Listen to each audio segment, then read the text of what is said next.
I'm awake now. Well, every day we start off with a rant. And I got a text yesterday before I got on while I was chasing a lizard. And it was from Mr. Drew Bruschke, who's always watching our show. And we love Drew. Shout out to Drew for listening always. And the text from Drew says, let me get over here to it because, like I said, I was asleep. I was not prepared. He said, Wyatt, please get your ass on the show. We need somebody to try and stop Buck's insane rambling.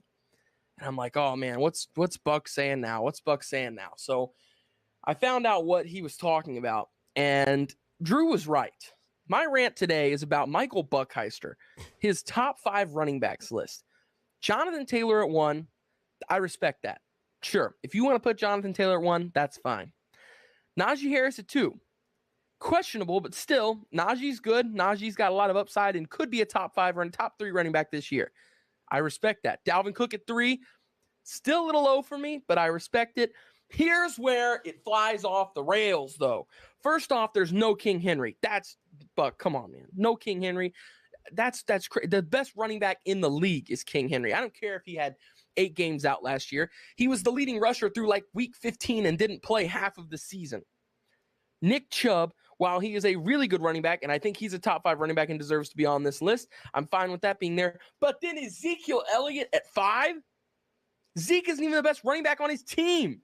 Tony Pollard is better than Ezekiel Elliott. You heard it here first. My rant for today is on you, Michael Buckheister. This is the craziest running back list I have ever seen in my entire life. And I'll tell you what, we got a little teaser here. We'll get into my top 5, and I'll break down the top 5 actual running backs in the NFL later on in the show. So stick around for that. How about that? There you go. Man, our nation, cue that intro. I am going 6-0 in the division because the rest of the division sucks. This is the best division in football, Tori. Take that step back. We are seeing the true quarterback that he really is, which he is not a very good quarterback. Welcome to the man now where we taking over. It's time to give you them facts. Won't miss a game or two because we here for you and we reporting all of them stats. We coming to you live to keep you updated. Broadcast across the country, we the fan favorites. Break the volume to the max and don't nobody touch it. We crossing topics off the list, addressing every subject. So if you ain't got a clue, then you can tune in and give it 24 hours and we back again. Breaking news, new scoops, we the top dogs. From the fields to the courts, we report it all. Buzzer beat us through your speakers, we the ones to call. Trust us for the news if it's got a ball. Giving you the top stories cause we love the turf. Tell a friend to tune in and where you heard it first. Yeah, you're listening to the man now. We taking over, it's time to give you them stats. Yeah, you listen to the man now. Miss a game or two cause we reporting all of them facts. Yeah, you listen to the man now. We taking over, it's time to give you them facts. Turn the speakers up a little loud. Miss a game or two cause we reporting all of them stats. Cause you listen to the man now. And what is up, Man Hour Nation? Michael Buckheister here with the Man Hour. Be sure to head over to manhourradio.com. Check out the new and improved blog section. We just dropped another Packers blog over there. My man Tyler Faber dropped a great Packers blog over there. So if you guys are interested, go head over there, check it out, share that with a couple friends. Be sure to become a member or be registered on the website so we can have an interactual conversation over there. Not interactual. What's the word I'm looking for? A cordial conversation over there. F it. No, let's go balls to walls. Packers suck. Go, Pack, go. I kind of just puked in my mouth a little bit when I just said that. But guys, head over to manhourradio.com. Check out the blog section, merchandise page, and of course, you can check out all the NFL news over there as well. We have all 32 NFL teams over there with news, scores, and highlights and all that good stuff. I have 28 teams done. So the only teams that I have left are like the Commanders, the Eagles, the bottom alphabetical order teams. I have 4 left. But speaking of alphabetical order, Mr. Wyatt Williams, when he comes in alphabetical order, he almost comes dead last 90% of the time. So I got to welcome the man, the myth, the legend himself to the show at _Wyatt Williams on the old Twitter machine. Wyatt, what's up, big guy? I would like to also mention you're correct. I can't tell you how many times in my life that I've had to wait in long lines because of my last name. Right. As a kid, every single line we were in school, they were like, oh, alphabetical order. What? So, like, I was the last to get my lunch. I was the last to get to go on the car rider line every day. I was the last to get to do everything. It was horrible. Horrible. And I was always first because bees run the world, man. Right. Joe I complained Biden. about it to my teacher. I can't talk right now. I complained about it to my teacher one time and she felt bad. So in like 4th grade, she switched it. We did every day. We did either alphabetical order or reverse alphabetical order. So Sheesh. sometimes I would get to, and if we did reverse, I was first. So I liked that. First world problems. Exactly. Oh, right. Teacher, I have to wait 3 extra minutes to get my lunch. This is bullshit.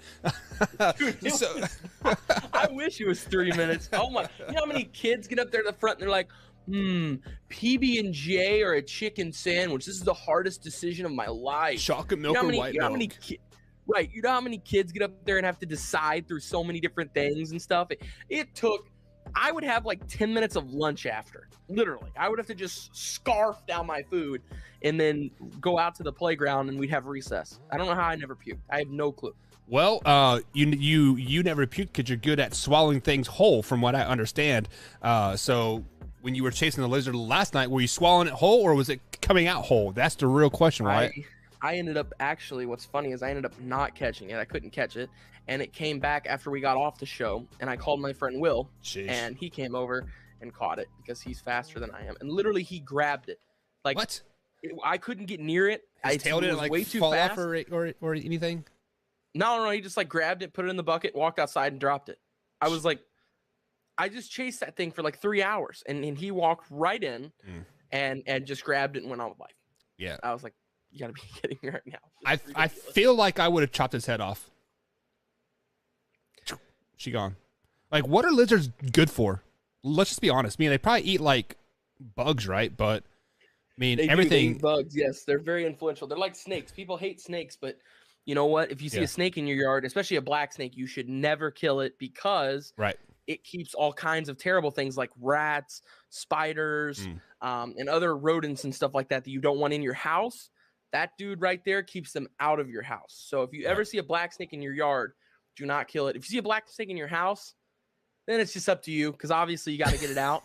But you know, if you can get it out without killing it, that's good. But if you have to kill it, I understand. Having a snake in the house is not a good thing. Yeah. So. Speaking of not a good thing, apparently you do not like my top 5 running back list. No, and let's just go ahead and recap my list from last night. At number 5, I do have Zeke, one of the most prolific running backs in all of America, all the United States of America besides London. I don't think he's very good at London, but whatever. Nick Chubb, Delvin Cook, and then Najee Harris, and then Jonathan J.T. Taylor there. Wyatt, you don't like my list? Like, so give me your list. Like you are so much better. You are so much more influential. You're so much smarter than I am. Give me a reasonable list here, Wyatt. This is not even a reasonable list. This is the correct list. There are 5 names that should be on that list. 5 names.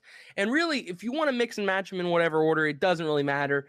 But there's a very distinct one running back in the league that is just better than every other running back. And it doesn't matter if he's not healthy. It doesn't matter. None of that stuff matters. The guy collects yardage. I get it. He's got all these carries. I know. King Henry is the best running back in the NFL. And I really do not think it's close. He is spectacular when he's on the field. I mean, he picks up grown men that are professional athletes. He picks them up and throws them like they're rag dolls and then proceeds to take the ball 80 yards down the field and score a touchdown. You can use him in a screen game. You can just hand the ball. I mean, literally, he is what he could possibly be the best between the tacklers runner in NFL history. He really could be. He is just ridiculous. You hand the ball to him, and that's it. You hand the ball to the one-man wrecking crew, and he just picks up yards. That's what he does. So, and on top of that, he's actually one of the fastest people in the NFL. Like, normally when you get these power backs, Marshawn Lynch is a great example of this. While Marshawn Lynch was absolutely awesome and could just mow people over, he wasn't nearly as fast as King Henry, not even close. So right there off the bat, you're looking for speed, he's got it. You're looking for somebody who can catch the ball in the screen game, he's got it. You're looking for somebody who you can just hand the ball and say, forget it, he's going to pick up yards. You've got it. That's King Henry. So that's number 1. Easy. I don't even know how King Henry could not make your top 5 list. I don't know if that is so bad that cannot be real. Next, I have Dalvin Cook. Dalvin Cook is one of the most elusive backs in the league. He's awesome out of the screen game. You just can't get a hold of him. He's too fast. He's too shifty. He'll juke you out. He'll spin around you. He gets around you and gets the yardage he needs. I mean, he had that one game last year with 230-something yards. I mean, I had him in fantasy, and he got me a grand total of like 40 points in a game at one point. Same with King Henry. So they're just ridiculous. They're two downhill runners who are just unstoppable. And King Henry will go through you, and Dalvin Cook, you can't get a hold of him, and he goes around you and then ends up scoring anyways. So I got Dalvin at 2. At number 3, I've got JT, the Wisconsinite himself. JT could be number 1 next year. I think this is the year where he could actually start to develop into the best running back into the league, and next year I think he could take it full swing. People don't realize the reason why JT was so good when he entered the league is because he's already got so much tread on the tires. So he's already he's already, with the carries he has, a vet. So he's already got all that experience, all the ball carrier vision knowledge he needs. So while I don't think Jonathan Taylor's career goes too long because of how much tread he has on the tires, I mean, hopefully it goes longer. I really love watching JT play. JT is my 3. That guy, he has this burst speed. When he gets out in the open, he shifts it down a gear and just leaves everyone. Nobody's running that guy down. I mean, he is a freak. So I got JT at 3. After that, it's tough here. This is where it gets kind of tough. And I think after this, I've got Alvin Kamara because he is just a satellite. He just sits around the quarterback, floats around. He's just incredible at dump off passes, and he makes something out of nothing every time that guy touches the ball. He is freaky elusive. He has freaky speed. He's one of the best receiving backs in the league. So Alvin Kamara is my 4, and he is wildly good. At 5, and the only reason why I have him this low is because he has not played more than like 4 games in a season in the last 2 years. It's CMC. And CMC could be 1 on this list if he stays 100% healthy. He could be 2 on this list as well if he stays 100% healthy. But I haven't seen him be even – I mean, he hasn't even played a half a season in 2 years. So, but here's the thing. Every single time that he comes onto the field, he does crazy things. He still continues to pick up a ton of yardage, still continues to be incredible everywhere. I mean, he is the most ultimate Swiss Army knife that the NFL has to offer right now. You can put him in the slot. He can run routes for you. You can hand the ball off to him. You can get him in the screen game. You can get him in the flats. I mean, literally, this guy does everything. The only knock he has is he is so unbelievably injury prone, and it sucks. And I hate it because his career has been so affected because of it. If Christian McCaffrey would have stayed healthy his entire career, the amount of records he would have broke for the running back position are a ridiculous amount. I think he would have had the running back receiving record. He maybe would have got a stab at having at least top 5 in the rushing category because he's great running the ball and receiving. I mean, it's basically like having a wide receiver that's a running back and can do universally everything. So even though he hasn't been 100% healthy, CMC still has to make that top 5. I saw a list online earlier that he was at number 2. If you want to put him at 2, that's fine. Go ahead.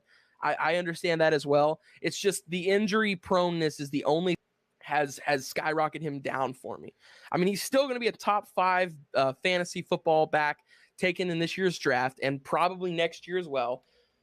So if CMC can stay healthy, I think he's even higher on this list, but I had to at least start him in the top 5. So my 5 is going to be CMC. So to run back this list, King Henry at 1, Dalvin Cook at 2, JT at 3, Kamara at 4, and then Christian McCaffrey at 5. There you go. Wow. Okay. That's my top 5. So first things first is I respect everything that you said about King Henry. He is definitely a very prolific back. He is fast. He is powerful. He will get the ball a lot. But Wyatt, what you do not know is over his 7-year career so far, 6 or 7 years, I can't remember for sure now, he has over 1,400 carries. Last season, he was on pace for 500 carries last season, Wyatt. What does that do to a running back's body? It breaks it down. So it deteriorates him. Running back years are like dog years plus 2. So we're basically talking about, so we're basically talking about an old man trying to run the ball down the hill. Now, The only knock that I have about King Henry is where is he at the first, second quarter and halfway through the third? He is almost non-existent in the first half of like most games because everybody is fresh. What King Henry does great is his stamina, right? Once he gets the ball more, he just gets more powerful and more powerful. And in the fourth quarter, that is when you see him throwing guys down to throwing them down to the ground, getting the 80 yards carry, right? But with that being said, the Tennessee Titans are going to be playing from behind a lot this season. I'm not talking like 14 points. I'm talking like 21 to 28 points. So the only way they're going to get back into the games is throwing the ball. And guess what? King Henry can't throw the ball to get rushing yards. So I'm just saying. He is a guy to where even if you're down by 3 touchdowns, you're still going to hand him off the ball. Okay. He's still going to get 3 to 4. No matter what the score is, King Henry gets, depending on how long the drive is, at least 2 to 8 carries every single drive. Now, every single drive he's on the field, he's going to get somewhere in there. Yeah, so it doesn't matter how far down they are, how far up they are, how close it is, how not close it is, what quarter, what half, what game. It does not matter. King Henry is getting 2 to 8 touches every single drive. Right. Every single one. And we did see it last year when they were down, 18 points versus the Seahawks, and they rushed the ball the whole second half, and they come back and won the game. So, I get it. But their defense isn't as good this year either. And also, to add to my point here, King Henry was hurt for all of 8 games last year, right? And Alpha Rob hit the nail on the head. King Henry had a problem getting 1 yard in the playoff game last season to seal the game. He couldn't do it. Lost to the Bengals. He was hurt. Okay. And they lost to the team that almost won the Super Bowl. If Joe Burrow had a half of a second more to look upfield, Jamar Chase was streaking wide open all by himself down the right sideline. So they lost to the runner-up to the Super Bowl champion and could have been the Super Bowl champions if Aaron Donald didn't make his Hall of Fame highlight career moment. Shoulda, woulda, coulda, right? So why have you ever heard the saying almost only counts in horseshoes and like hand grenades, right? Just because you could almost get a ringo. Yeah. Did the Bengals almost win the Super Bowl? Does that almost put a ring on their finger? Yes or no? It doesn't, right? It doesn't put a ring on their finger. Oh, okay. So did just because King Henry almost got that 1 yard to seal the game, did he almost seal the game on that? No, he didn't. Like he didn't seal the game. This is crazy. So basically, I'm making my point here over and over and over. You just said King Henry is hurt. He has a lot of tread on the tires. 1,500 carries. Couldn't get 1 yard in the playoff game to seal a victory. King Henry's done, Wyatt. He is done. He will get his 1,200 yards this season, maybe 1,300, right? That's huge. That's a lot. That's huge. Okay, that is a lot, right? But it is not a top 5 running back. Zeke is going to get 1,600. Nick Chubb's going to get 1,500. Devin Cook might getting. If Zeke is not going to get 1,000. Whatever. Mike McCarty. Tony Pollard is going to be taking all the touches. No, you see, Mike McCarthy doesn't run the ball that much. This is where you're wrong. Mike McCarty has a new MO. It is, I'm going to use my $100 million running back as much as I can. Run his ass into the dirt. So that way, when he is used and abused, Tony Pollard is still fresh. I can sign Tony Pollard for cheap because we don't know what he really can do, even though he might be better than Zeke in the long run. So once Zeke's contract's up in two years, let Zeke go to the Titans. Never hear from him ever again. Just like the old Cowboys running back. What the hell is his name that had the rushing title and then went to the Titans? You never heard from him again. DeMarco. Oh, you're talking about DeMarco Murray. He went to the Eagles. The Eagles, though. He went to the Eagles and did absolutely squat. Right. So Zeke will do the same. Zeke will do the same thing. Tony Pollard will sign a contract in 2 years. Giving him $60 million, they're going to use and abuse him, and they're going to draft the next guy. That's why Zeke is going to get 1,500 to 1,600 yards again. We are going to see his rookie season all over again in year 7.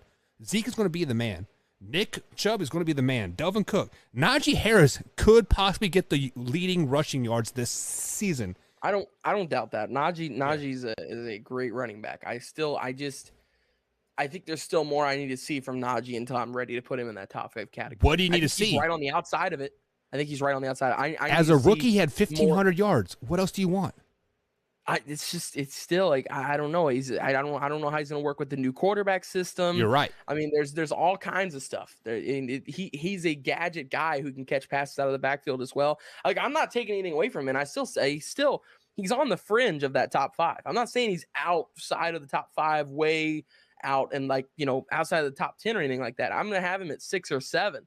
I think he's right on the edge. I just think that there's 5 guys in the league at this moment who are better than him. Why? Can you scoot back from the camera about 1.5 foot? How do you accept a handoff? Show me how you accept how do you get a handoff from the quarterback?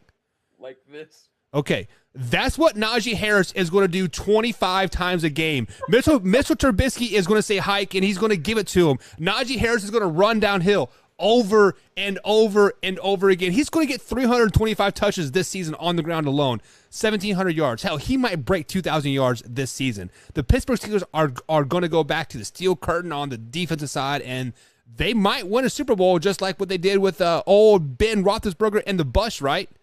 A rookie quarterback, a damn good running back. Does that sound good? Kenny Pickett, Najee Harris. Hello. Jerome was a vet at that time. This is totally different. What's different about it? They both run downhill. They're both fat. They're both slow. Oh my god. Anyways, guys, he's a freak athlete. He could totally be top 5 though. I don't disagree with that. All right, guys. So we got the infamous if and then coming up here in a couple minutes. We're going to break down the AFC West. Start with the Kansas City Chiefs. The game that I have circled is the Buffalo Bills Week 6. Spoiler alert, Alpha Rob. Buffalo Bills get their ass whooped at Arrowhead Week 6. Don't even come at me. But anyways, guys, we're up against the first break of the night. Wyatt, if and then, I love it. So, guys, here in the chat, play along as well. We're going to have great times. It is all geared toward AFC West. So this is an AFC West night. So if you don't like it, get over it. Chiefs are still the best team in America, baby. Wyatt, we'll be right back after this break. Do it. What's going on? All right, dude, we are clear. Thanks for tuning into the Belly Up Sports Podcast Network. We have some really exciting news for several Belly Up Podcast Network shows. The Sports Stove Podcast, the Rough Cut Sportscast, and Here in Puckburg have all been nominated for a Sports Podcast Award. So head on over to sportspodcastawards.com and make sure to vote for the Sports Stove Podcast for Best College Sports Podcast and Best News and Current Affairs Podcast. Vote for the Rough Cut Sportscast for Best American Football Podcast. And vote for Here in Puckburg for Best Winter Sports Podcast. Again, that website is sportspodcastawards.com. Thanks for being the best part of Belly Up Sports. We are what they are. I've got an itch I can't scratch, I'm missing a piece that completes a whole part of me, an open wound start. Everybody come here, gather round, welcome to the freak show, the best. What the hell's wrong? Get along with anybody, honestly. My own head constantly thoughts need a new lobotomy. Wait, all these thoughts are too negative. I don't wanna get lost in the sedative. Gotta show them what I got, I'm competitive. You know I'm about to go off, I won't let them win. I'll take a stab, I wanna chase a bag, I wanna weigh, I can change all the things I lack. I gotta face the facts, I gotta taste and that. Got me obsessed with the rest, I got an itch to scratch. I'll give up everything. If I could see my dreams, cause I'll do anything. Don't let go. Don't let go. I'll make things, cause I'll do anything. Whatever pain. I just wanna be a better person. I deserve this, I just wanna break these chains. Always destined for greatness, true to myself, I never fake it. Seen too many ones that I saw they get famous. And when I say the truth, most really can't take it. In spite of everything I've been through, I'ma make it. Fake friends, but on my downfall is toxic. Day one, started to outlaws for profit. Now all I do is write verses, no talking. All I do is put the work in, no option. This was everything I ever wanted. Created a legacy off of me, just being honest. And the fake ones hate, but it's all to no avail. They wanna see me lose, but you know I never fail. I'll give up everything, daunting if I can see my dream.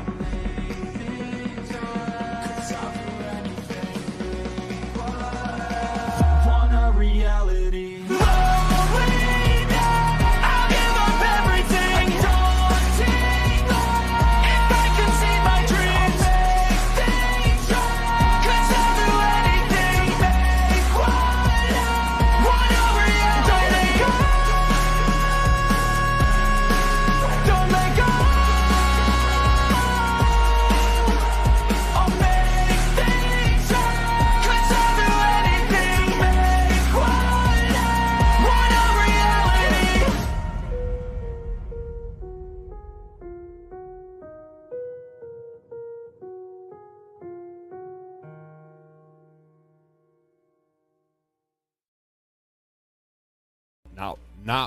Not wrong, Wyatt. Not wrong.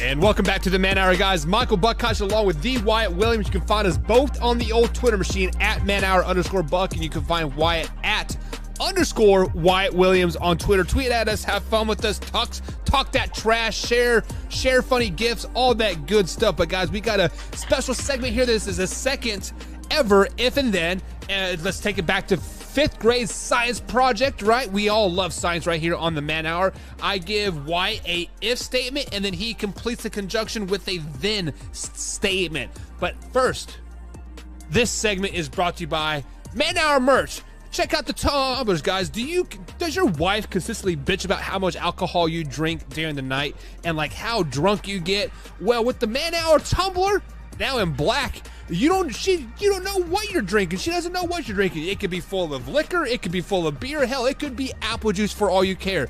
Don't worry, scent free. So when you get drunk, there is a little bit of cubby thing underneath. Pop a mint, bada bing, bada boom.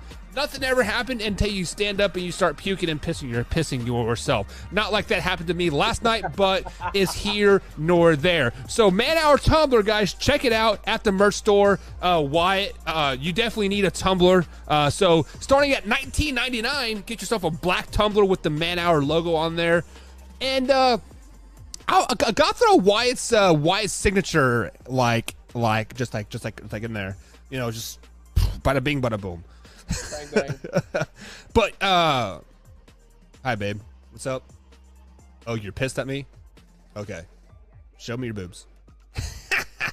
It doesn't work like that, guys. Come on, grow up. We don't wait. Why, have you ever seen boobies? No. Okay, me neither. I actually used to see boobs a lot, and then I got married, and I've been celibate for the last 6 years, so it's been fantastic. So anyways, guys, it is time for the infamous if and then. Like I said, it's an if statement, and then Wyatt follows up with the then statement. Wyatt, are you ready? Oh yeah.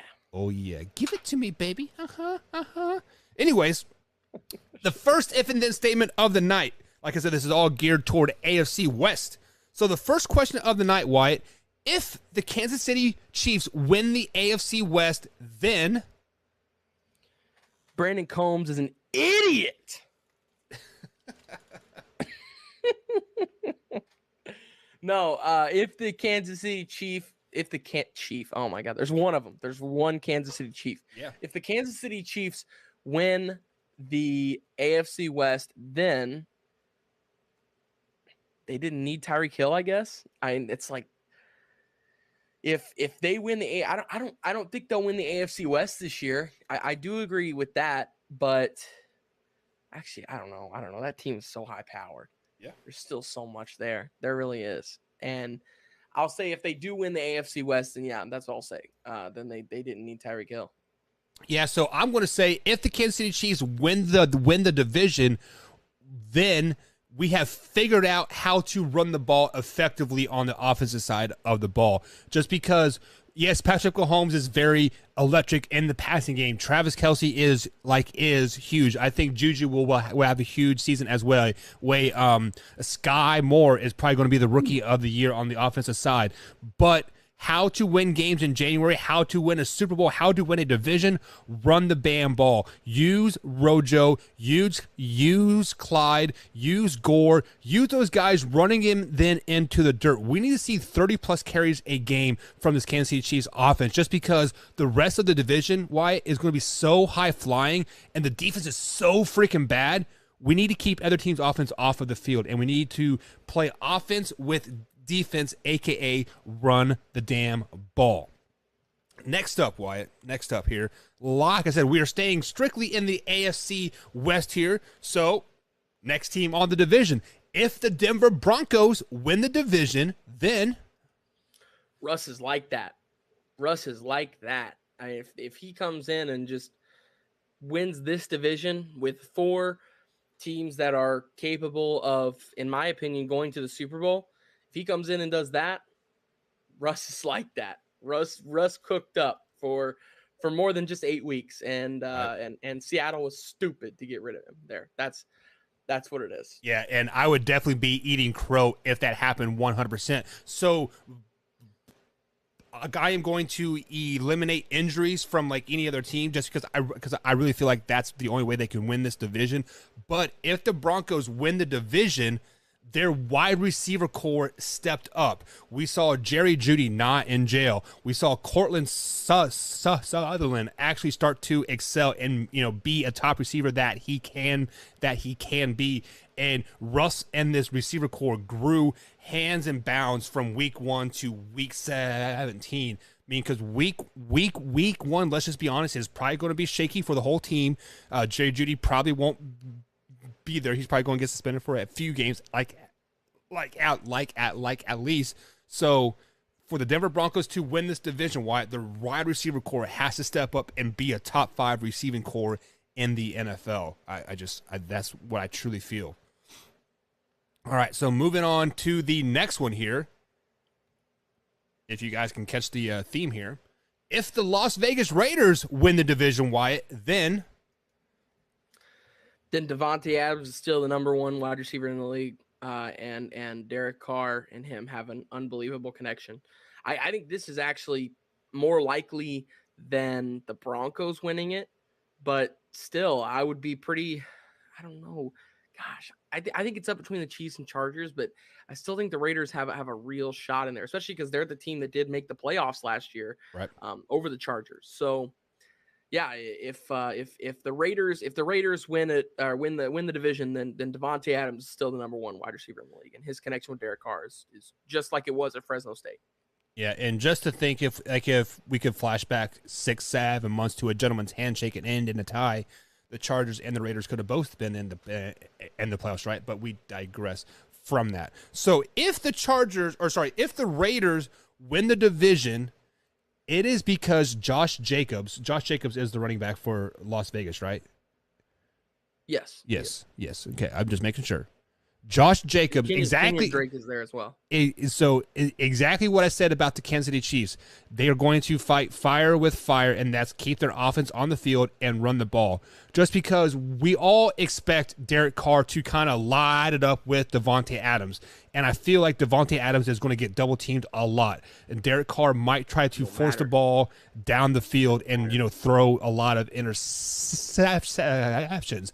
And how do you break that double team, Wyatt? How do you get that extra guy in the box? Be effective on the running game. Josh Jacobs needs to have a very successful season. If Josh Jacobs gets around 17 to 18 touches per game on the ground, the Raiders could possibly win a lot of games in the first half of the season, because we know the Raiders are a great first half team. They usually fall apart in the second half for the last 10 years, like it seems like. So to be effective long term, they have to run the ball. What are your thoughts about that? Yeah, I don't disagree with that. I think Josh Jacobs has kind of been the weak point in this offense for the last couple of years. You know, I mean, even Darren Waller has stepped up huge and made leaps and bounds as a tight end. I mean, he has skyrocketed himself from irrelevance to a top 3 tight end in the league. So Darren Waller has even stepped up. Derek Carr, I have never been more impressed by an NFL player other than Derek Carr, simply because, I mean, look at last year. His wide receiver had – I don't even want to say why. His entire team had so many issues. His coach got on the chopping block there toward the middle of the season. He handled that incredibly. His wide receiver had some issues, obviously, and he lost Ruggs. And still then he didn't lose his cool. He's had countless people get on his team get arrested for like just terrible things like armed robbery last year. And he had his head on his shoulders straight every single day last year. I mean, I was beyond impressed by the way he handled himself, by the way that he carried that team by himself, essentially, to the playoffs. I mean, Derek Carr, hats off to Derek Carr. So Derek Carr has made leaps and bounds as a quarterback. And then you look at even their offensive line has made a lot of step ups. I was pretty surprised that this offseason they didn't go after Bieniemy in Kansas City. I was decently surprised at that. I thought for sure, especially once Gruden got fired, that Bieniemy was going to be the guy there because, you know, it's an AFC West team. They face him all the time. They clearly know how incredible of an offensive mind that Bieniemy is. So I was really shocked that he didn't get that job.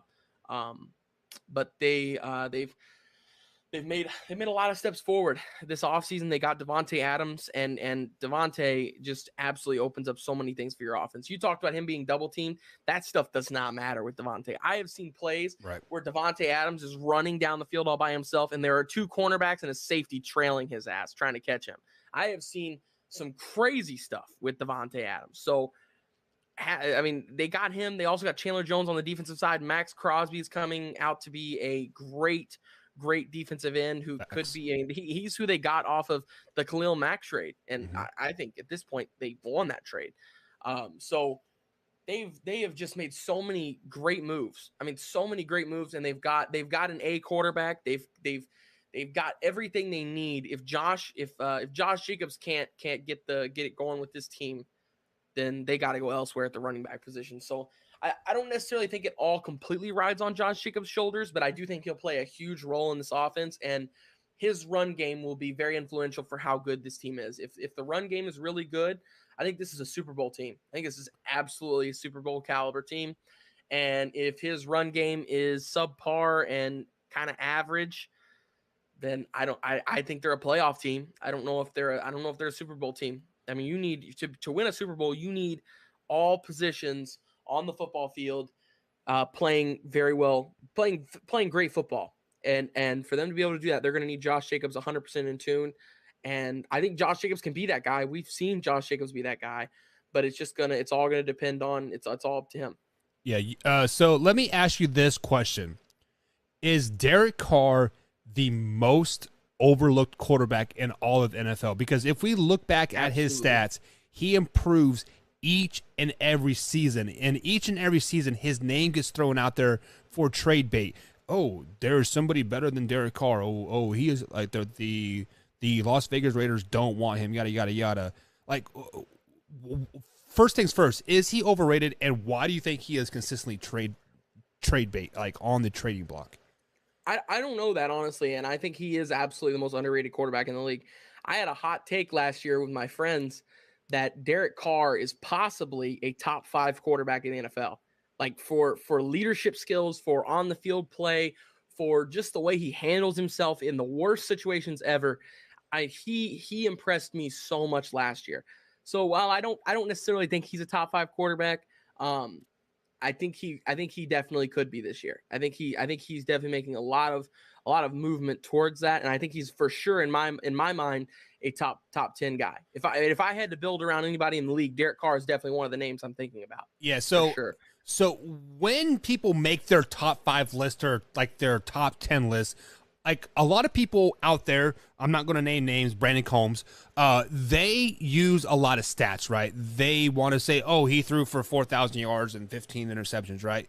sometimes, why you just have to use your eye test, like you have to use your gut, and sometimes you have to throw stats out of it. And you are exactly spot on with Derek Carr. Derek Carr is a top 5 quarterback in the NFL. Let me digress a little bit. He is a top 5 quarterback in the AFC. NFL, he's probably top 7, right? But if you look at his stats, he is like 11, 12, 13 range. So like I definitely feel everything that you said, like his leadership skills, his football IQ, and just the will to win definitely elevates him into a top 5 quarterback in the AFC 100%. Why? Like you are spot on like about that. So and I'll even go a little farther on that too with the stats thing.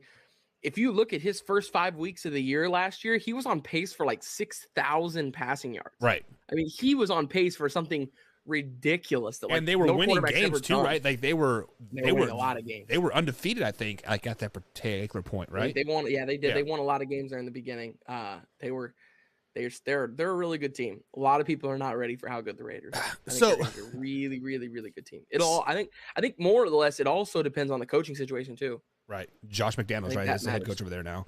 Yeah. So let me ask you this. Does the NFL not want the Raiders to be good? Because of everything that you said, Derek Carr was on pace for 6,000 yards. They were 5-0, 6-0, right? And then all of a sudden these emails leaked out, right? From John, and then what I believe is the Commanders, ownership, right? Jay Gruden, brother. Yeah, so he wasn't even coaching in the NFL at that particular time. But I feel like the NFL kind of singled him out because they do not want the Raiders to be good because of Al Davis always trying to sue the NFL and this and this and this, and they kind of have a grudge like from years past, from like back when Al Davis was like the man, right? So do you think that is any type of indication like the Raiders will never win the Super Bowl underneath the current leadership in the NFL? No, definitely not. No, I just think that I think it was really, really unfortunate timing. That's pretty much all. I think that that John Gruden had some skeletons in his trunk, and somebody accidentally popped the trunk. I think that's really all. So here's the problem, like with that, Wyatt. There were other people. So you just don't email your self, right? You are emailing with somebody or correspondence, right? What happened when John Gruden got fired? Did you ever hear about these emails ever again? Absolutely not, because I am going to play the conspiracy card. The NFL does not want the Raiders to be good. They do not want playoff teams going to Vegas and partying the night, after or before a playoff game, because we see what happens in Vegas. People die all the time, right? Thanks to Henry Ruggs and their dogs. But the NFL just doesn't want them to be good because of Al Davis's past history. Like, sorry, why? Like, it is what it is. Was that too soon? Why? Yes. That's too soon for a long time. So, speaking of too soon, I had a coworker die at work, not at work, but he died Monday, right? And we found him because he didn't show up to like work. And this particular office that the guy sits in, there has been four people that have passed away in that office in the last 5 years, Wyatt. Do you think that office is cursed? Like, do you think that's too soon to like say, hey, I don't want this office, boss, because I'm afraid I'm going to die? That is 4 people in the last 5 years have died, and they've all been in this office. Yeah, there's some kind of bad juju going on in there, man. Yeah. I mean, I don't know about all that stuff. Should I turn this software? Should I turn this software engineer job down? Why? Just because of that fact? Unless if they offer a different workspace, I don't know. Can I just work from home, boss? Right. I got an office at home that works really well, and I won't die in it. So, wow. Oh my gosh, 4 people have died in this. That have all worked in this office. Yep, in the last five years. I cannot believe that. That's crazy. Yeah. Anyways. Oh my, that's terrible. That's horrible. Yeah, it's so there actually is a Yeah, rumor. Buck, I don't know if you should take that, man. Yeah. Well, rumor what? So there's like this kind of passive joke that's happening, like around the office, like who was going to die next? Ha ha ha. Is that too soon? Definitely 100%. Anyways, moving on. Next if and then statement here. We have 2 left here, Wyatt. If the Los Angeles Chargers win the AFC West, then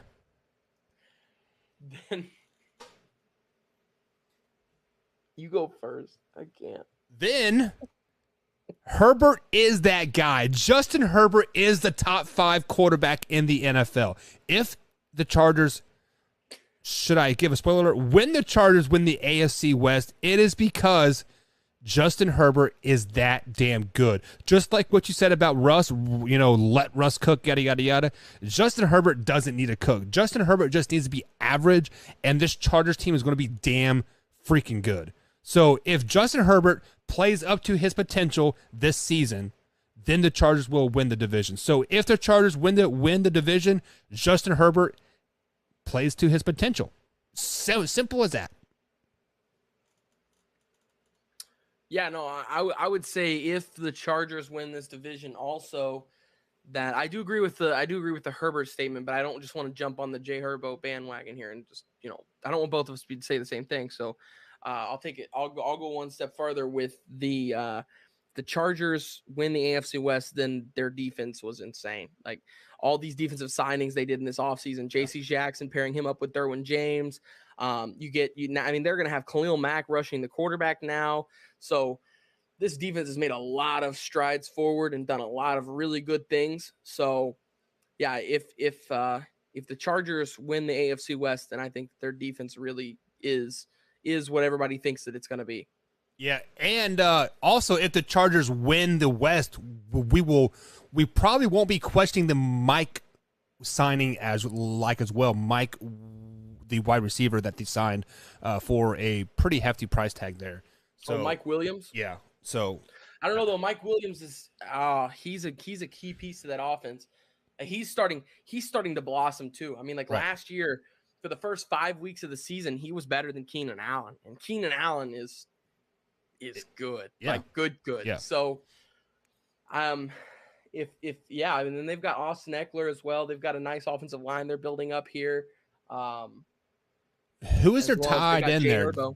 Don't they have a pretty good tight end over there as well? Well, they had Jared Cook, but I think Jared Cook, I think he retired. Did he? So they have Gerald Everett now. Okay. They had Hunter Henry for a while, and if this team could have kept Hunter Henry, this would have been a nasty squad. I mean, a nasty squad. These guys would have been crazy. But are we talking 14 wins? Are we talking 14 wins? I think if Hunter Henry's there, this team is a 13-14 win team. Yeah.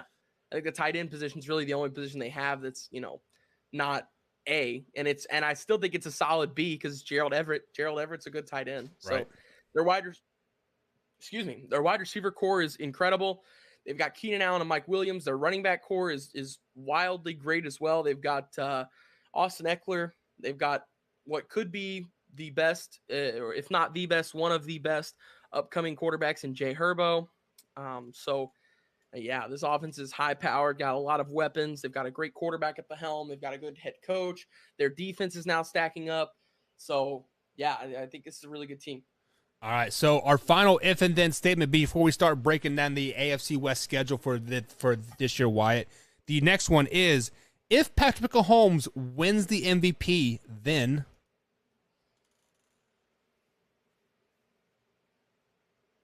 Travis Kelce had 1,500 plus receiving yards.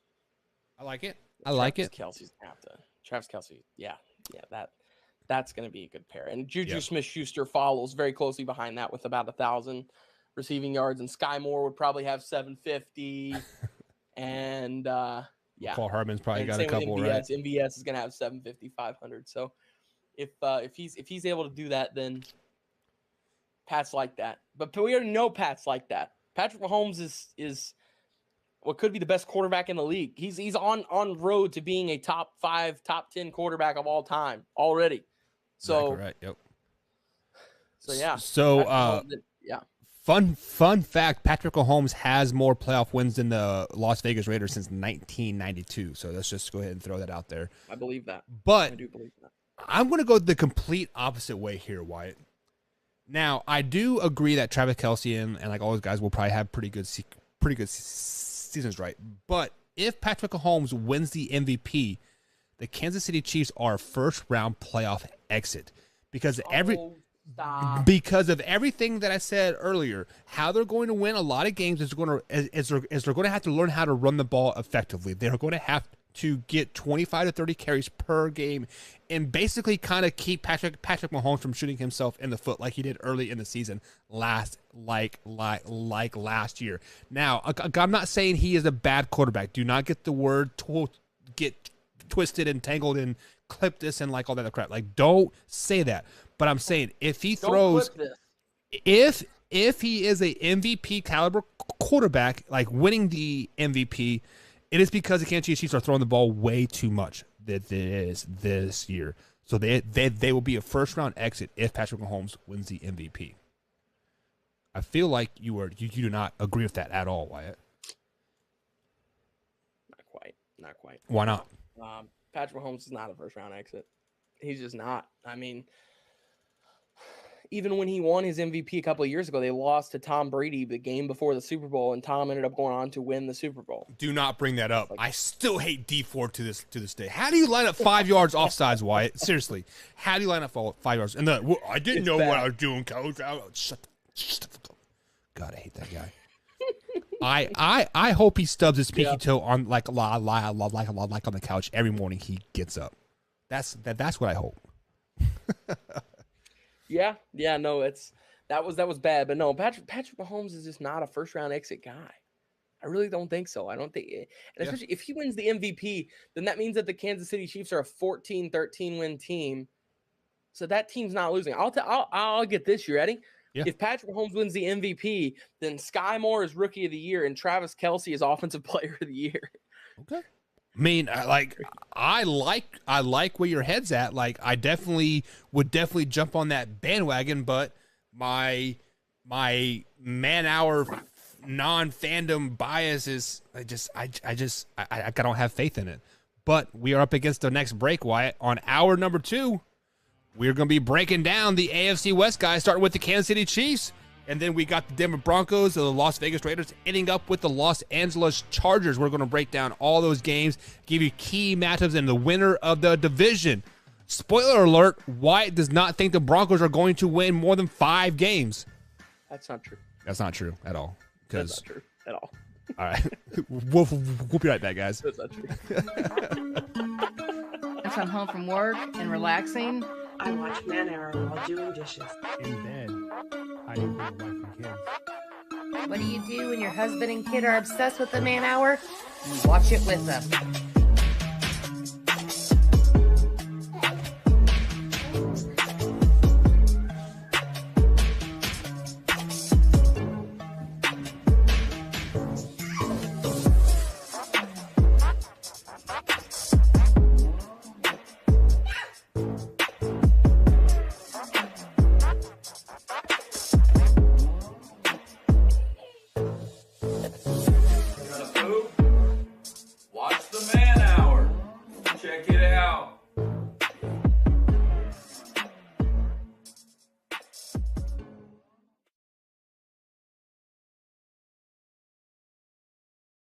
Have you ever wanted to go to Vegas to see the NFL draft?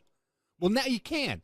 Simply head over to youtube.com/manhour, click on that join button, become a $5.99 member or higher, and you get free entry. Simple as that. So head over to youtube.com/manhour and hit that join button. You won't regret it.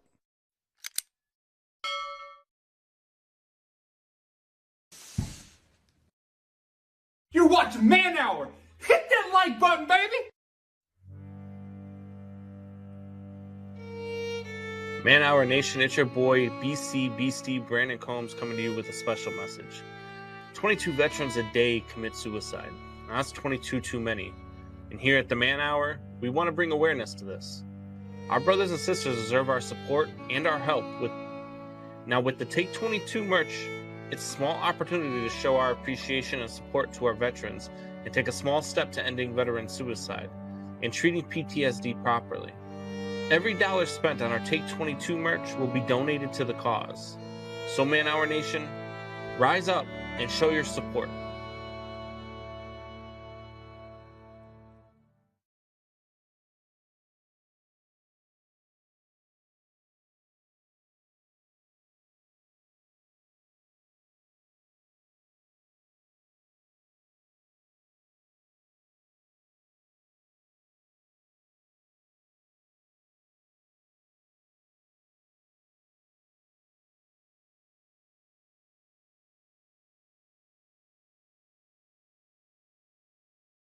Welcome back to the Man Hour, guys. Michael Bakasha alongside Wyatt Williams tonight. If you haven't done so already, please hit that like button, hit the subscribe button as well, and also bell icons. We do upload clips, and we are live 5 days a week, actually probably 10 times a week, depending on when my work schedule decides to let me work and stay at home and all that good stuff. But this section of Man Hour, guys, is brought to you by Brooks Roofing and Siding. We are in that tornado season here in the Midwest, hail season. Brooks Roofing and Siding will have you covered if hail or something comes through and you need that new roof. They went for battle for me last season when we had hail come through, and my insurance company basically said we're not paying for that. Mr. Travis Brooks himself said, hold my beer, Buck, watch this, and bada bing, bada boom, brand new roof. And guess what, guys? He had his beer in the Man Hour tumbler, so his wife did not know that he said, hold my beer, because it was in that Man Hour tumbler. You can get the Man Hour tumbler for $19.99 over at manhourradio.com. Click on the merch page. What, Wyatt? Welcome back to the show, man. You got your beautiful face on the screen. Follow Wyatt on the Twitter machine at _ Wyatt Williams. What's up, Wyatt? Are you ready for your final tomorrow, man? I am. I'm excited. My teacher told us to bring something that we're very passionate about, and through getting to broadcast all across the state of Indiana with the IHSAA, I got to meet some incredible people who are currently college athletes. Many of them who I've been friends with for years now, including Trey, who I do a podcast with. And I've never thought that the NIL deals, any of that stuff, I never thought that college athletes getting paid or not getting paid was fair. And so he said, bring something in that you're pissed off about. And so I get to talk about that now. So I'm really excited. Plus, then on top of that, tomorrow, this is spoiler alert for any family members who are watching right now. This is to see who's watching. This is it right here. I'm after my final tomorrow. So I go, my airtime is at 1:15 on Full Sail Live.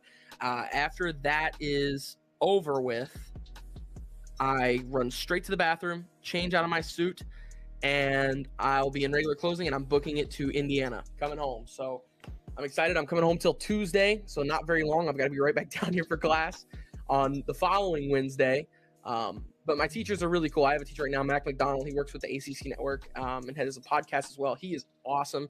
And he basically told me, family is incredibly important. So go home and be there for my brother's graduating. So I'm going to go to his graduation party and stuff. So yeah, I'm going home for that. So I'm really excited. Tomorrow's a big day. I'm excited for the final. I've been working on it all day, getting it ready. And like I said, it's something I'm passionate about. So I'm really excited to talk about that. And I think it's something I'm going to be able to put on my demo reel too. I spent a lot of hard work time to come up with this script to put everything together. So put in the work, ready for a good product to come out. And then on top of that, I get to come home. So I'm excited. Yeah, so coming home is always a big thing. Like me being a athlete in college, like I never got to come home during, fall break, spring break, I would be lucky to be able to come home like on a Friday night and stay for a day and then have to drive back Sunday, right?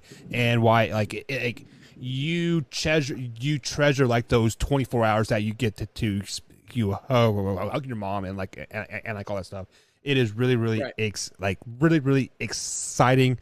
We do have a T-ball game Monday, so River's going to be excited to see you. Hopefully. Me and you could probably come to that then. Yeah. So if you guys don't know, River Buck and Y are best buds. It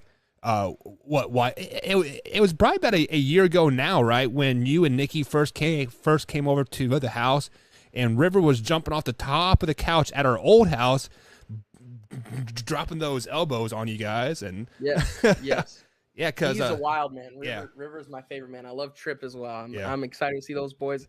I'm excited to see everybody, man. I'm excited to see my family. I haven't been home since Christmas. Like this is only since I've been down here for this entire school year so far. I've only come home once. Yeah. So I'm excited to go home and see the family, see friends, see obviously family, friends and stuff like that, close friends, and get to see the Buck boys, get to see everybody over at Jeff. I'm gonna go pay them a visit, and I'm really pumped to see everybody. So it's gonna be awesome. We are definitely pumped to see you as well, and I know your Nana misses you dearly. So I talk to her at least once a week just to touch bases because I know she's missing you and she needs to fill that void.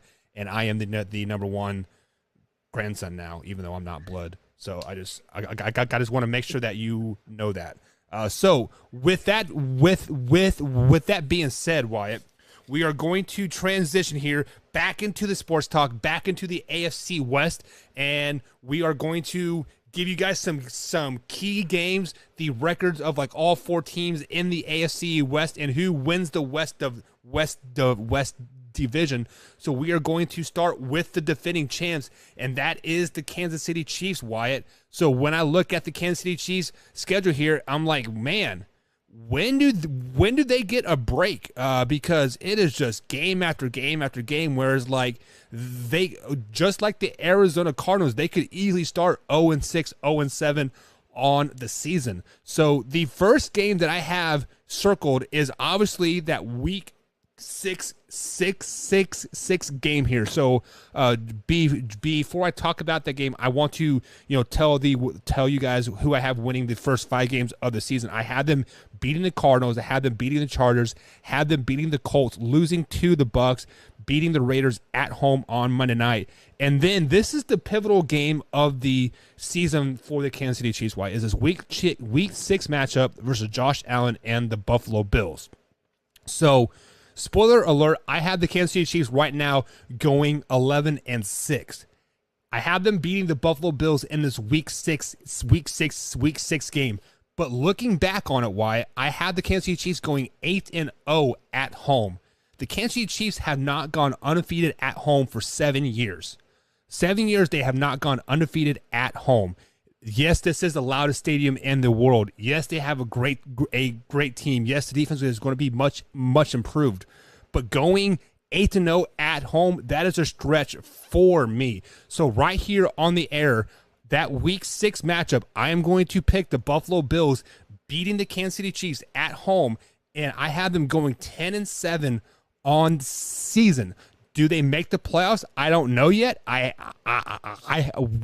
We have not broken down the rest of the AFC, but looking at it hindsight, I don't think 10 wins, Wyatt, is enough to get into the playoffs because the AFC is so loaded. And Combs, as a Chiefs fan, it hurts me to say this, but Combs might be right. The Kansas City Chiefs might be on the outside in looking into the playoffs. Wyatt, what are your thoughts about this year's schedule? Well, as I look at the schedule here, there is a total of 1, 2, 3 being the Jaguars, Texans, and Seahawks. There are like 3 gimme games on the schedule, but it does not matter. It does not matter. They play the Cardinals in week 1. Oh my gosh, man. They got Cardinals, that's a playoff team week 1. Week 2, they got the Chargers, that's a playoff team. Colts, that's a playoff team. Then the Buccaneers, that's a playoff team. Then the Raiders, that's a playoff team. Then the Bills, that's a playoff team. Then the Niners, that's a playoff team. Then the Titans, a possible playoff team. Wow. The first 8 weeks of the season, they play possible playoff teams. I mean, all guys who could be in the playoffs. And then they play the Jags after that. And then they're right back into the fire. They play the Chargers, then the Rams, then the Bengals. Then they play the Super Bowl champions. Then the very following week, they play the Super Bowl runner-up. Oh my God! Yeah. Then they got the Broncos at Mile High. Jesus! Then they get 2 gimme weeks back to back. They play at NRG Stadium in Houston. Played the Texans. Then they play the Seahawks at home. So those are 2 nice games. And then the real test comes. Those final 2 games are going to be so vitally important. I still have them winning 10 games this year, and I still think they'll make the playoffs. One of these 4 teams in this division is going to get injured, and they're going to be the team that falls out of it. If Kansas City stays completely healthy, there's not a doubt in my mind they still make the playoffs. They're still a 10-winning team. I get it. They lost Tyreek. They still got Travis Kelce. They picked up Juju Smith-Schuster. They got Sky Moore. They got Marquez Valdez-Scantling. They've got Clyde Edwards-Helaire. They've got a defense that's still, while it's not the greatest defense in the league, they've still got a capable defense. And the most important thing, they've got the Magic Man. They've got Patrick Mahomes. That's all you need. He will get you to the playoffs. He is that guy. So I still got him winning 10 games. And looking at this here, my key games for this, obviously, you could go with any of the first 8 games as key games. But the 2 main ones that I'm really looking at are week 17 and week 18. They play the Broncos at home and they play the Raiders in Vegas. If they win these 2 games, they're for sure, in my opinion, going to make the playoffs. Those are the make or break games, though. That right there is, if they lose those games, it's going to be tough. It's going to be really tough. So if they can end the season on in the last 4 games, if they can win 3 of those games, I think that they make the playoffs. They can possibly give up 1 to the Raiders or 1 to the Broncos. They can't give up both, though. Yeah. This division is just way too good. They're ridiculous. You are 100% correct on that. So the Kansas City Chiefs are the first team ever, Wyatt, to play the first 8 games of the season from playoff teams from the previous year. So that's ridiculous. Yeah, so they definitely had their work out cut for them. But on the other side of the coin, they only had it was the 5th hardest schedule in the NFL. So it's not even the hardest schedule. But moving on, before we get too carried away, what's up, Drew? We see you in the chat, man. He says, "Howdy, Buck. What Howdy, up, Wyatt. Drew, we miss you. Thank you for joining, man. Be sure to hit that." I gave you a shout out earlier, man. Yeah, he is. I want to make sure you heard the shout out. Yeah, tell him why you shouted him out, Wyatt, before I get to mute you. I shouted him out because of the text message Drew sent me. For those who didn't hear it earlier, let me read this here. This was part of my rant at the beginning of the show. Drew texted me and said, "Wyatt, please get your ass on the show. We need somebody to stop. We needed somebody to try and stop Buck's insane rambling." And then he said, "Help us," in all caps. Love it. And that was whenever he was giving his top 5 running backs list. So, yeah. Oh, man, Drew is a character. I love that guy. Yeah, we are definitely happy to have Drew and Alpha Rob, but Besley very active here in the Man Hour Nation. We definitely appreciate you guys up very, very much. So moving on here to the next team here, why are the Denver Broncos? They missed the playoffs last year. They fired their head coach. They traded off their quarterback, their tight end, their defensive end, 17 picks for the next 14 years, and to get Russell Wilson and a brand new head coach. So when we look at their schedule, they open up on the road versus the Seattle Seahawks. Obviously, I had them losing that game. If you guys were here yesterday, we broke down the Seahawks. But the pivotal game that I have, Wyatt, are these week 6, 7, and 8 games. So week 6, it is a Monday night game. They travel to SoFi Stadium to take on the LA Chargers. And then they have the Jets at home, and they travel to Florida to take on the Jacksonville Jaguars. I had them losing all 3 of these games. If somehow, some way, they can win 3 out of 3 of these games, they are a playoff team. Just because they will get the momentum, start rolling downhill. But I had them going 0-3 in the stretch. I actually had them losing 5 straight from week 4 to week 11. Actually, that's 6 straight. I had them losing to the Raiders, Colts, Chargers, Jets, Jaguars, and then the Titans. And then they finally get a win again, week 11 over the Las Vegas Raiders. So with that being said, I do have them going 6-2 at home. Mile High is a very tough stadium to play, very good home field advantage. But I had them only going 7-10 on the season. I just don't have very good faith in this team. Yeah, 7-10. Buck. 7? 7 wins, buddy. Oh man. I mean, I think, oh gosh, the bar minimum low for me is 8 wins, and that's the lowest. I think they probably end up with around 9, could be 10. I think this is the team that'll be on the outside looking into the playoffs. As much as I hate to say it, I really want Russ to do cool things. And I think the highlight of the year for this team is whenever they beat Seattle in the first game of the year. That's the biggest one I'm circling. I'll be watching that game. I don't care if it's a blowout. I don't care if it's a tight game, medium game. I don't care what the outcome is. I'll be watching that game because I want to see what happens when Russ returns to Seattle. Then they play the Texans. That's a win. So I think they start out 2-0. They play the Niners. That's probably a loss. Then they play the Raiders. It's probably a loss. So 2-2, quick down there. Russ always plays really good against the Colts. I don't know what it is, but he just always brings it against Indianapolis. So I'll give him the win there. Then they play the Chargers. I'll give him the win there. They play the Jets. I'll give him the win there. Then they play the Jags. I mean, they've got a relatively easy schedule. And on top of that, they got the Panthers as well. They do have Baltimore. That could be a tough one. As well as they got the Cardinals and the Rams. So their big one is at the end of the year. At the end of the year, they've got to win those pivotal games. They got to beat the Cardinals. They're going to have to beat the Rams. They're going to have to beat the Chiefs, and they're going to have to beat the Chargers if they're going to squeeze into the playoffs. But I could really see this team being a 10-win team that's on the outside of the playoffs looking in. I think this is the one. So if we look at their final, let's look at the final 6 games of the season, Wyatt. They play a terrible Baltimore team. They could be much improved, right? They could be going from last to first place here.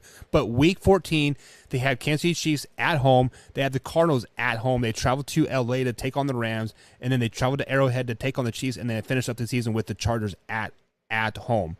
I had them actually going 3-2 in that stretch with wins over the Chiefs, Cardinals, and the Chargers all at home, and then they lose the 2 games on the road. So you are telling a tough place to play.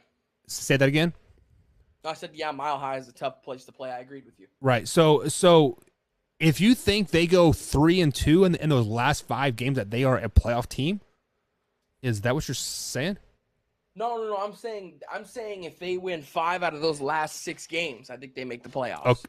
But they're gonna have to win 5 out of those 6 games, and they play the Ravens, who could be a playoff team. They play the Chiefs, who I think are a playoff team. They play the Cardinals, who are a playoff team in the NFC. They play the Rams, who are a playoff team in the NFC, a Super Bowl contender in the NFC. They play the Chiefs, who are a contender in the AFC and a playoff team. And then they play the Chargers. So they're gonna have to muster out at least 5 wins in that series. They're gonna have to. Yeah, and they're not making the playoffs. And I don't see that happening. That right there, they could really close out their season 0-6 right there. They really actually could. Their last win of the season could be against the Panthers in Carolina. Yeah, so we really don't know how good Carolina is either. Sorry, go ahead. But if they finish out the season 0-6 and using your justification from earlier, they could start the season 2-3 to 2-2.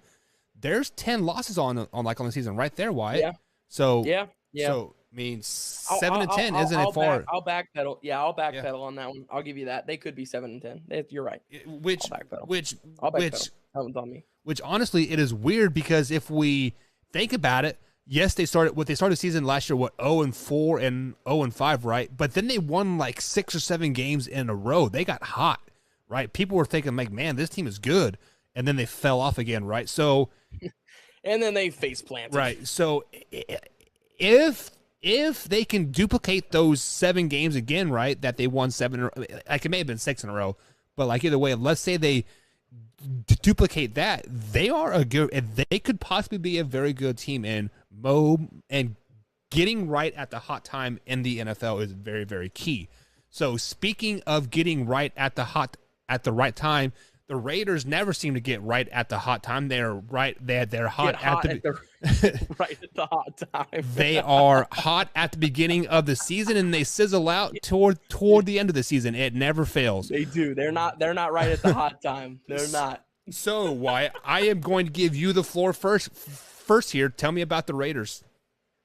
Well, I'll tell you what. In the preseason, they play the Jags, and I think that's going to be a tough. No, I'm just kidding. They've got a tough. Really, this AFC West has got a tough run at it this year. They all have to play the NFC West. They've got to play the AFC West twice. So they got a major setback right there. But still, these teams are really good and capable. So with that being said, I think they start out the season 1-0, 2-0, 3-0, 4-0. They win their first 4 games. They lose to the Chiefs. Then they beat the Texans. That's 5-1. They'll beat the Saints. That's 6-1. They'll beat the Jags. That's 7-1. They lose to the Colts, 7-2. They'll beat the Broncos, 8-2. So let's see, that's 8 wins. Seattle, they'll beat Seattle. That's 9 wins. They'll lose to the Chargers there. They'll lose to the Rams. They'll beat the Patriots. That's 10 wins. They'll lose to the Steelers. Oh. Yeah. Steelers are a sneaky team this year. I really think so. I was thinking about the Patriots because isn't Bill Belichick undefeated against his former assistants in the NFL? You're thinking of Nick Saban. But I thought Bill Belichick was... Maybe. I mean, hey, they're both in the same stature there. Right. So that could be. I mean, technically, Nick Saban is the Bill Belichick of college football. So I'm not 100% sure. He probably is, though. That's, now that I think about it, he probably is. And with that being said, yeah, because it's been Matt Patricia in Detroit, trash. I don't know, man. Josh McDaniels got a heck of a squad here. I think Josh McDaniels could be the first one, and they're playing in Vegas too, so that just adds to it. That just adds to it right there. And McDaniels knows Belichick better than anybody outside of, I would say, Tom Brady in the National Football League. So Belichick is, Josh McDaniels has been his right hand man for the longest time.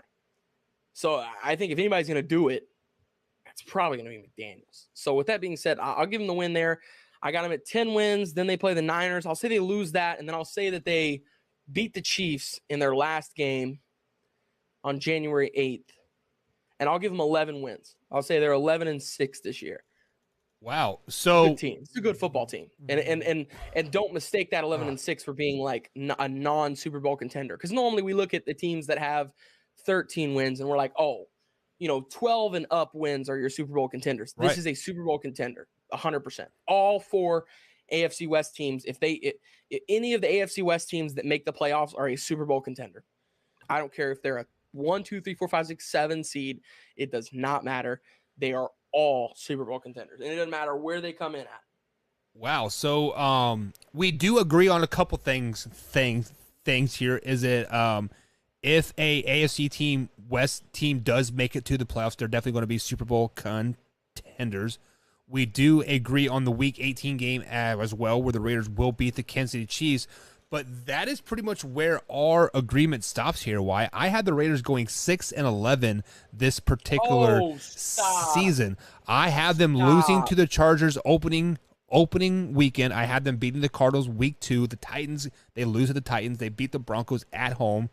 They lose to the Chiefs on Monday night here. And this is where their season just starts to go downhill. They have a bye week. And what happens last year on the Raiders during the bye week? Oh, that's right. Henry Ruggs decides to drive 115 miles an hour and kill a dog, right?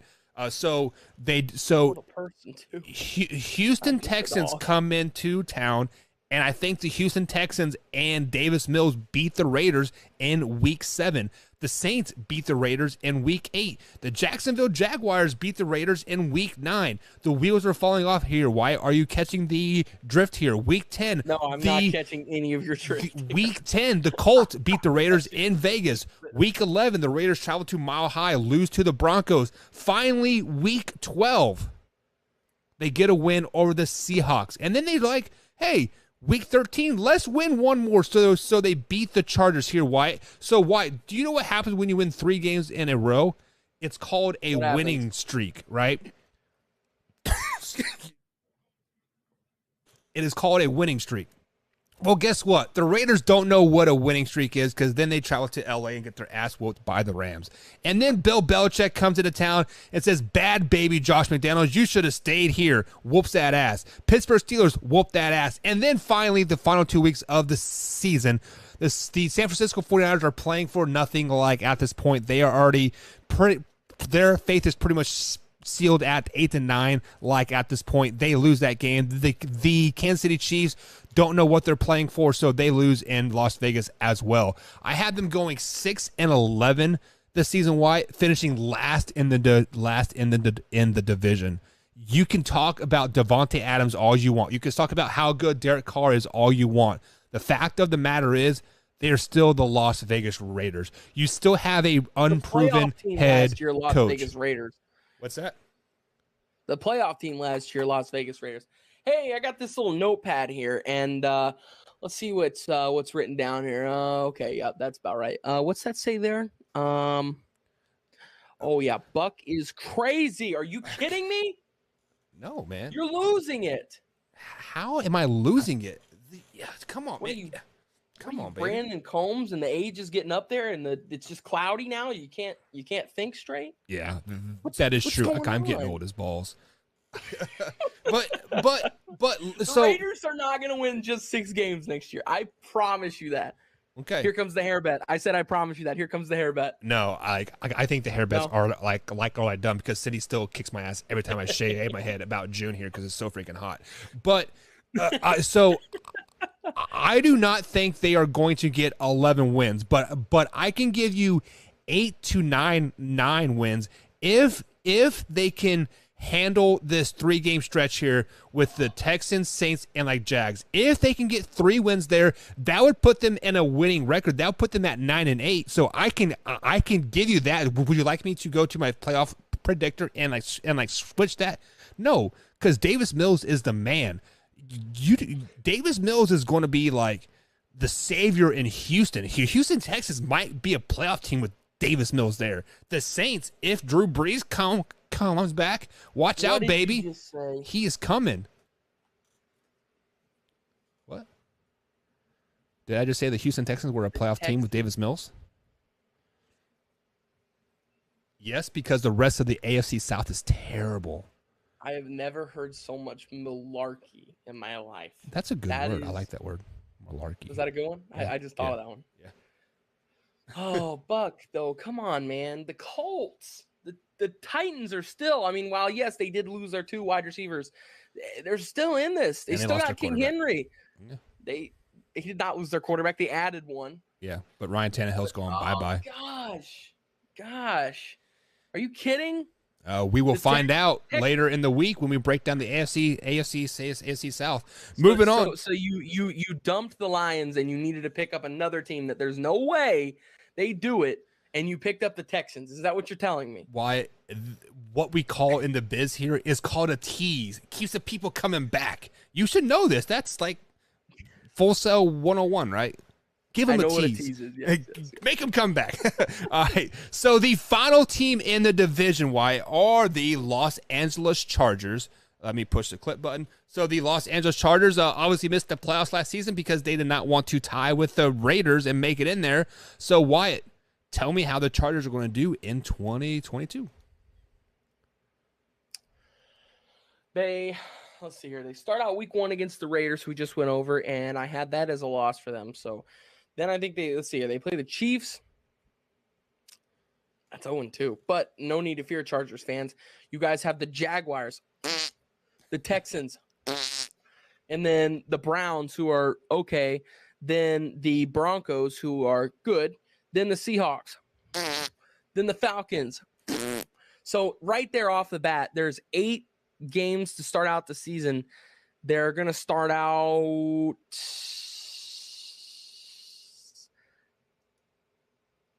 6-2.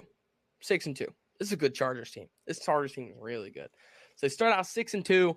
Then they play the Niners. I think they'll beat the Niners. That is 7 wins. They play the Chiefs. They're not going to beat the Chiefs twice. That's a loss right there. Then they play the Cardinals. I'll give them the win there. That's 8 wins. Then they play the Raiders. I'll give them the win there.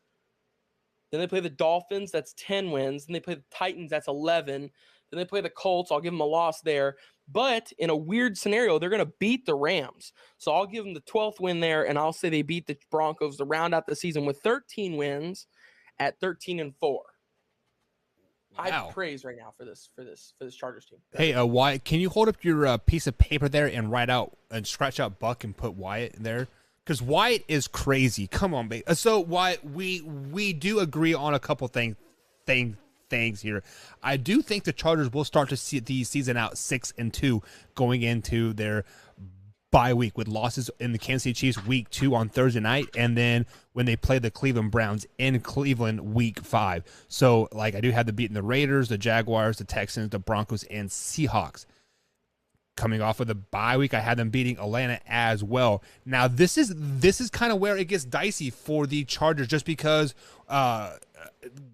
we don't know if they can handle adversity. And like week 10, I had that game circled as that adversity game because the San Francisco 49ers are going to give them a different type of game that they haven't been used to all season long. The 49ers are very, very dominant on the ground. They will give you a lot of end arounds and trickery with like Debo, and they're going to try to win with defensive side of the ball. So with that, I do have the 49ers beating I do have the 49ers beating the Chargers that game, and then I had them beating the Chiefs, losing to the Cardinals, losing to the Raiders, and then this is the next game that I have circled as like as well, is week 16, Monday night, when they travel to Indianapolis to take on the Colts. This is a make or break it game for their season. If they can go into Indianapolis to beat the Colts, they will have that momentum to get hot and to definitely make a deep playoff run. But, Wyatt, I have them losing to the Colts, and then it is just a downward spiral. It is a snowball effect. They will lose to the Rams, and they will end out the season losing to the Broncos as well, finishing with a 9-8 record this season, second in the division. Now if they can beat the Colts in that week 16 matchup on Monday night, I do have them beating the Rams and the Broncos, but for playoff predictor purposes, I have them losing the final 3 games of the season. What are your thoughts on my picks? I think you are insane. Insane. You only have one of these AFC West teams making the playoffs, or do you have 2? I don't know. I have not broken down the rest of the AFC. This is the first AFC division that we have. Well, I'm just asking you, do you think 1, 2, 3 of these teams make the playoffs? So I think the obviously AFC one has to make it. Yeah. So I think one team only makes it from this division, unfortunately, just because, like what we saw from the NFC West last season, was the division was so good that they literally just beat the dog crap out of each other, and they all just kind of basically flirted out, right? Same thing with the AFC North, right? I mean, everybody in the AFC North had 8 wins, but only I guess the Steelers and the Bengals both made it, but I just have one team making it. I think there's actually 4 teams who could have double-digit wins for this division. I really do. I think that depending on how Denver plays, there could be 4 teams in this division. There could be a team that doesn't make the playoffs in this division and have double-digit wins. Right. Which honestly, if you look at the AFC, it is so top-heavy. You have 12, 13 teams that could easily make a Super Bowl run if they make it. So, yeah, I mean, there are going to be teams that have 10 or 11 wins not make the playoffs, i.e. the Miami Dolphins from a couple years ago, right? They had 11 wins and they still missed it. So, I mean, I definitely see that happening, but I do have the Kansas City Chiefs winning this division at 10-7. That's because who made the playoffs, Buck? When the Dolphins didn't make it, your boy scratched in at the last second. Who is it? Lamar Jackson and the Ravens. No, I don't know. Different AFC North team. Who's your boy? You're vouching for every team to pick him up in free agency or trade for him. The Browns. Your boy Baker Mayfield carried that team. Who do you got winning the AFC West? I think that it's the Chargers. I think the Chiefs just have one down year right now, and by down year that means that they make the playoffs and still probably go to the divisional and lose in the divisional or the AFC Championship. But I think they have a down year because they did lose the most explosive playmaker in the National Football League in Tyreek Hill. So obviously that's going to be you're gonna see some kind of a difference in the offense because of that. So with that being said, I think the Chargers sneak up there and take the most of these games.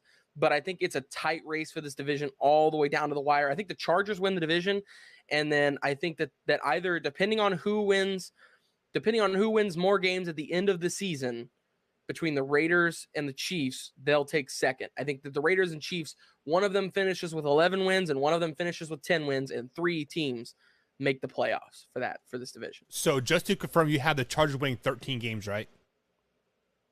Yes. Okay. Yes. 12, 13, somewhere in there. Okay. And then I had the Chiefs winning the division at 10 and 7. So we are almost on polar opposites on this division outlook. Well, I have the Chiefs at 10 and 7. Yeah, but like I had the Chargers going 9 and 8, and then I had the rest of the division going 7 and 10, 6 and like 11. So, I mean, as is, I feel this is a very good division. I just think they're going to beat up on each other, and they do have very tough strength of schedules. Unfortunately, they do. Yeah. So we have broken down both West teams. I have the Rams winning the NFC West. I have the Chiefs winning the AFC West here. So obviously we have the first 2 playoff teams in there. But Wyatt, it is that special time of night. The new game that we all know and love, Weddle. Guys, if you don't know what Weddle is a play on Wordle. If you guys remember, about a year ago, we used I forget what we called the game, but I had a athlete in my head, and Wyatt and Combs would like guess the athlete, and bada bing, bada boom. Who? It was guess who. Weddle stole it, Wyatt. They stole my idea. I should have patented that thing when I had the chance. But with that being said, as soon as Wyatt gets it pulled up, we are going to go easy mode and then go hard mode. You were playing the music. I thought we were going to break. I'll get it pulled up. Never mind. No, okay, screw bang, bang. break. I want to go see some boobs. All right, there we go. Do I want to click this button? Yeah, that's not that button. All right. What's going on? Nobody knows what's going on. Give me 1 second. I got to move my screen over. Oh, man, I am like legitimately failing at life. So I added a 7th monitor to my setup here, which is definitely like a overkill. But my screen capture is set for screen number 5, so I need to set it for screen number like 7 here. And so we can get. That's not it. That is YouTube. We don't want to capture YouTube, do we? Nah. That's OBS. That's not it. Is this it? Why? That's not it. That is playoff predictor. There you go. I guess the 5th time's the charm. Wyatt, I got it. Man. Hell yeah. Oh. Hell yeah, brother. Alrighty, man. As soon as I get the screen adjusted, so as always, guys, on the on this Weddle game, our first pick on easy is usually Patrick Mahomes, because it's right in the middle. It gives us, breaks it down, whatnot. So Wyatt, Patrick Mahomes, baby. Patty Mahomes, let's do it. Bang. And starting off, okay, so he is an AFC player. He is not a quarterback. He's shorter than 6'3". He is either 25 or 24, and his number is above 15. So I'm kind of thinking running back. I think we go running back here possibly too. Yeah. So let's think of it as he's not AFC West. So let's go AFC. You want to go AFC South running back? Just Jonathan Taylor? Yeah. Because he is the best running back going into 2022. I just want to throw this out here. Weddle has they have love for the short guys. I feel like everybody has been super short. Yes. And this guy is really short. Look, he's either he's wow. He is like he's either 5, so he's shorter than 5'9", 5'8". Yep. He's 5'7" or shorter. So immediately what comes to my mind is Austin Eckler. Yep. And he's AFC West. Hang on. It is not AFC West because Patrick Mahomes is AFC West. Oh shoot, that's right. You're right. We're looking at East or North running back. You're right. Good save there. You want to go Miles Sanders? He's short. And is he? No, he's NFC. I'm so stupid. I'm gonna. What about Kareem Hunt? Kareem Hunt is. Wait, hang on. Kareem Hunt's no, because he's Kareem Hunt's older than Kareem Hunt's probably 26. He's probably older. He's older than Patrick, right? No. Him and Patrick were in the same draft, I think. So let's go AFC North running backs or AFC East running backs. The Dolphins. Oh, Chase Edmonds. You want to go Chase Edmonds? Yeah. Chase Edmonds is super short. One of their 7 that they have on the roster.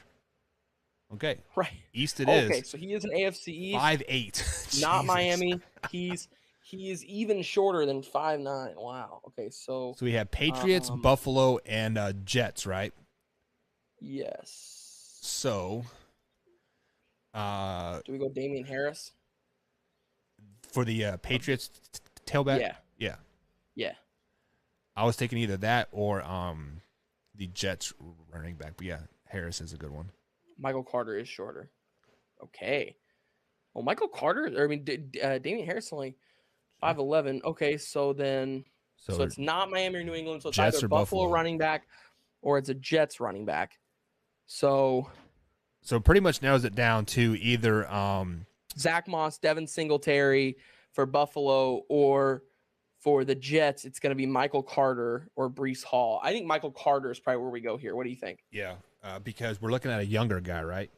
Yeah. So, 24, 23 years old. Wow. Okay, so it's So he's 24. Zach Moss? Dude, he's shorter than 5'8". Jesus. God. What in He's the... so tiny. Wow. Okay, so he's 24. We can at least know that now. Yeah. He's I guess 24. we knew that here. So he's 24. He's not on the God, Jets he's either. got to be 5'7". I'm thinking Zach Moss. Zach Moss is pretty short, right? Yeah, it's either Singletary or Zach Moss, right? Wow, he's okay. Okay, so it's Devin Singletary. Yeah, but I feel Singletary is a tall guy, isn't he? I don't know. I don't know. I feel like all running backs are kind of shorter. Right. Okay. Yeah. I mean, let's try. We only have one guess left if we get this wrong. There we go. There you go. Okay. Devin Woo. Singletary. Wow. All right. Okay. Devin. Okay. Let's check the numbers here real quick. Devin Singletary is 5'7" only. Good God. That is short. That is like short for an NFL running back. Well, that's short for. This guy could absolutely strip my ankles of my body if he wanted to. Dude, Combs is Like, taller than him, and Combs is a very short man. I mean, like I don't want to dog my guy while like he's not here, but dude, Combs is 5'8". Like I tower over that guy. I'm like, this just goes to show that if Brandon Combs would not have focused on drinking and going into the military, he could have been a Buffalo Bills running back. Yeah. This right here shows that. Well, just kidding, Combs. We love you, man. Yeah. The problem is Combs is he is a speed challenged, so he's not very fast, Wyatt. He's a baseball guy too. We'll give him that. He runs 90 feet at a time. Congratulations. All right.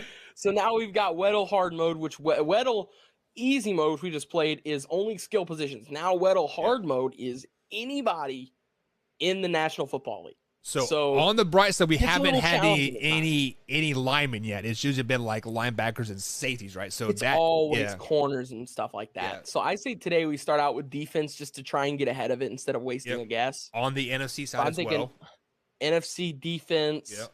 You wanna go with Zadarius Smith? I like that name. Zadarius Smith. Should have named my son that. He's with the Vikings now.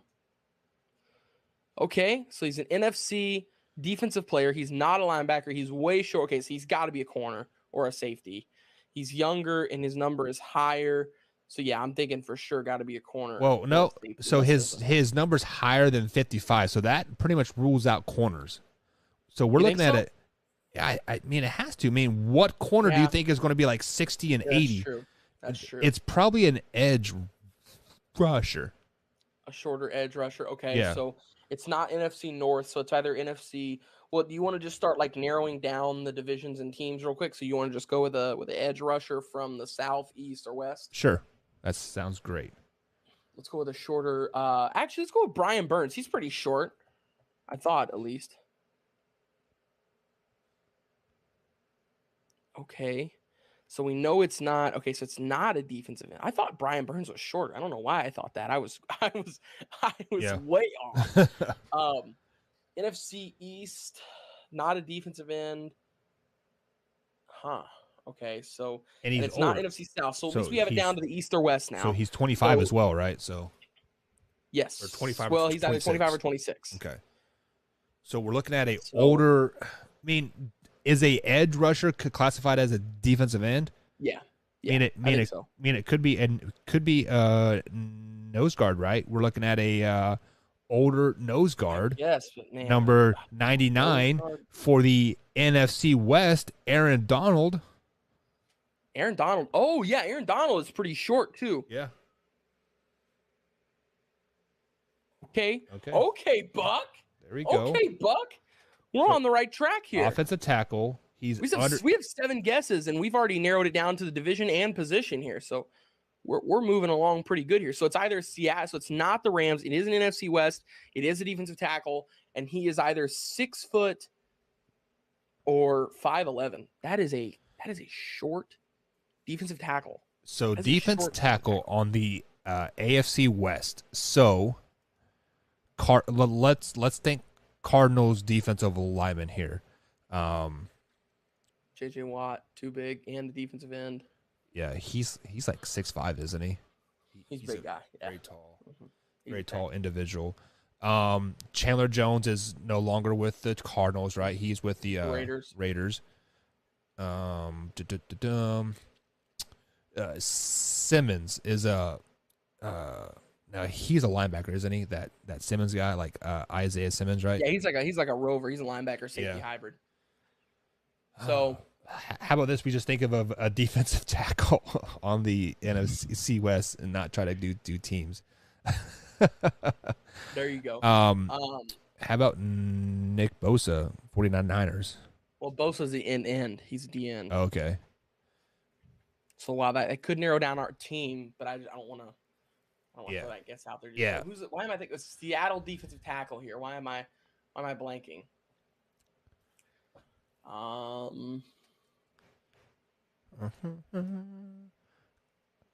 So it was Nick Bosa, and then shoot, the 49ers drafted a defensive end this like last year, right, or something. I can't remember.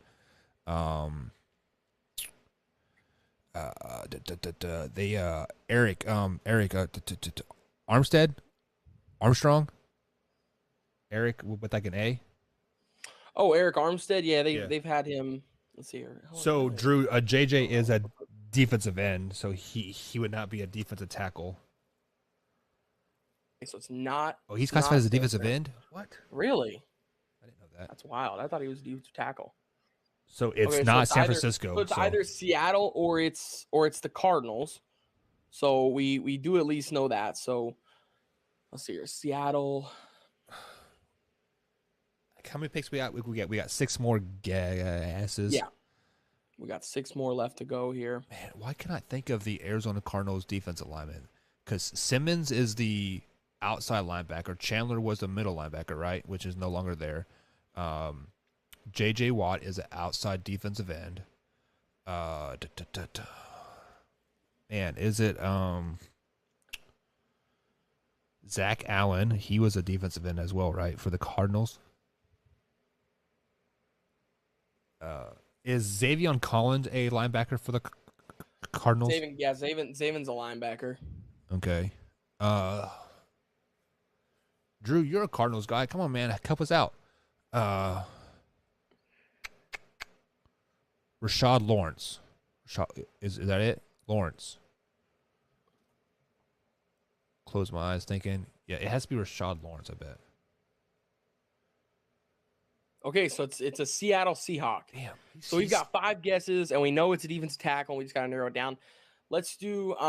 So hang on. So the number is a big issue here too. Why? So it is 2 away from number 99. So it's going to be 98 or 97, right?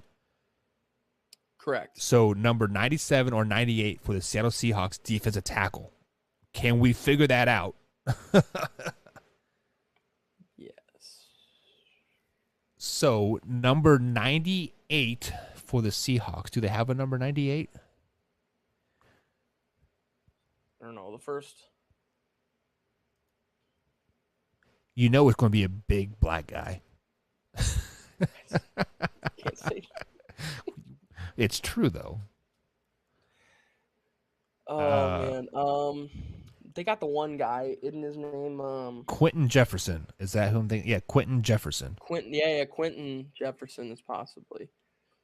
Let me go Jefferson. Okay, we're getting a little closer here. He's 6'5", 6'4". Damn. Yeah. Number 77. Don't they have that Puna guy or whatever? Yeah, Puna Ford, right? Ford. I think so. It's Puna Ford. Bingo. Because after Puna Ford, I do not know their backups at all. I was going to say, Puna Ford is like the extent of my Seattle Seahawks defensive tackle knowledge. Time to start to Google the names. Right. That's the edge. Yeah. Of where my brain goes for that. So team. Hey, what number is he? Number 97, huh?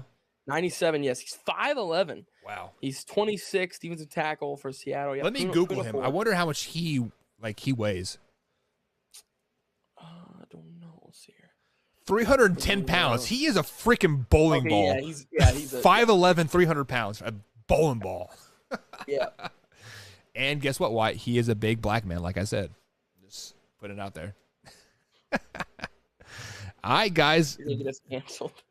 So Jalen Joyce, what's up, man? He says a big black what? It is not. We are not talking about BBCs. I just want to point that out there. It is BBM's big black man. But yeah, so why the one thing that I really enjoy about this game is that it makes you like really look at positions besides, corners and quarterbacks and wide receivers like that. It just, I don't know. Yeah.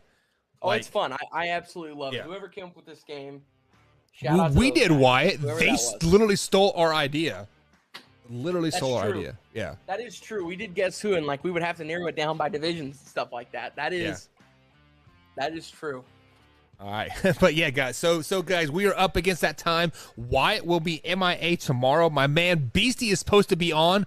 Wyatt, what division don't you want to break down? What division don't I want to break down? Yeah.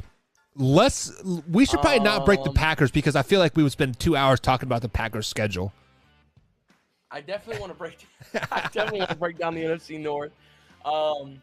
Let's see. AFC North, I want to do that one. Let's do AFC East tomorrow. Yeah, that's fine. Because we all know that the Buffalo Bills are going to win that division, right? Yeah. Right. No. Jets, baby. J-E-T, Jets. Get out of here. Don't Don't even do that. Why? You send us out of here, big guy.